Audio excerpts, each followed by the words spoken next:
ГСП онлайн. Городские новости сейчас. Воскресенье, 17:00. Универсальный спортивный комплекс. Суперлига чемпионата России по мини-футболу. 5-й тур. Клуб «Ухта» принимает Тюмень. Хозяева только дебютируют в элитном дивизионе. На счету гостей 2 победы и 4 поражения. По итогам прошлого сезона они заняли 4-е место. У «Ухты» отсутствуют 2 игрока. Полевой Алексей Горшков и голкипер Александр Елфимов получили травмы на недавнем турнире «Уральские звезды». Главный тренер клуба отмечает, сейчас любой игрок «Ухты» на вес золота, поэтому и потеря довольно ощутима. Вчера потеряли одного из основных наших вратарей.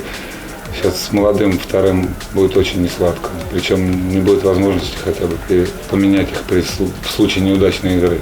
На трибунах аншлаг среди гостей тренер мужских сборных России. Он решил лично поздравить наш клуб и рассказал, могут ли ребята попасть в его команду. Сегодня нет, но в будущем, конечно, у всех шансы есть. Кто будет себя как проявлять и кто будет показывать высочайший уровень, тут, конечно, мы всегда будем рады новым людям в сборной. Счет открывают на 5-й минуте. Ухтинский нападающий Александр Севец вернулся в элитный дивизион спустя 4,5 года. Тогда он защищал цвета Мытищ. Жаль, но сейчас отличается голом в свои ворота. На 10-й минуте вновь наша команда. За удержание соперника желтой карточкой наказан Вадим Максимов. Тяжело входили в игру, конечно, чувствовалась нервозность наших футболистов. Многие не играли на таком уровне. Все-таки опыта выступления в Суперлиге, но не так много у наших футболистов. А если он и есть, то он незначительный. Поэтому нервозность сковывала некоторые действия в начале игры, потом немножечко раскрепостилось, что-то стало получаться, что-то нет. Спустя 41 секунду разрыв в счете увеличивает Артем Антошкин. Но гости не только бьют по воротам, они быстро набирают фолы.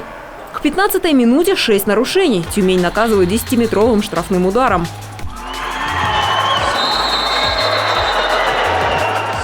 Было тоже наше желание, мы понимали, что давать команде соперника развернуться нельзя, и где-то эмоции у нас немножко переклеснули в один момент. То есть пришлось даже брать минуту и успокаивать ребят, как вы это видите. То есть это все подействовало, слава богу.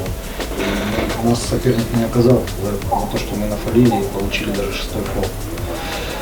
На 22-й минуте Ухтинские ворота контратакуют. Завершает комбинацию игрок национальной сборной Иван Милованов. На перерыв команды уходят при счете 3-0, ведут гости. Первый тайм мы вообще полностью провалили, при счете 0-3 ушли. Конечно, это 0-3 это еще и мало, нам могли забить и больше. Во-первых, мы не смогли в атаке ничего сделать позиционно, мы вообще практически первый тайм. Во втором тайме гости смогли отличиться лишь однажды, когда за 2,5 минуты до конца матча ухтинский тренер заменил голкипера 5-м полевым, тюменцы сориентировались и забили в пустые ворота. Хозяева более точны и записывают в свой актив сразу 2 гола. Точную передачу от Алексея Кравцова завершил, реабилитируясь, Александр Севец.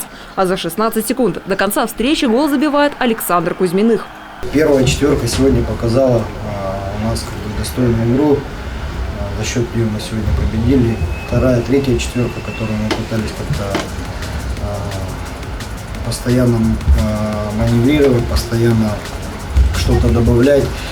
Не получалось, к сожалению, много созидательной игры, очень мало моментов создавали, поэтому есть пища для размышления у нас. Итоговый счет 4-2. В сегодняшней битве победу одерживает Тюмень. В целом считаю, как на троечку, наверное, мы выступили. Конечно, хотелось бы зацепить очки. Большое спасибо, что пророчит нам хорошее будущее. Но хотелось бы хотя бы очечку получить. При всем уважении. При всем уважении. Александр Фролов пообещал провести работу над ошибками. Следующие матчи Ухта проведет на выезде. Новый соперник – питерский Политех.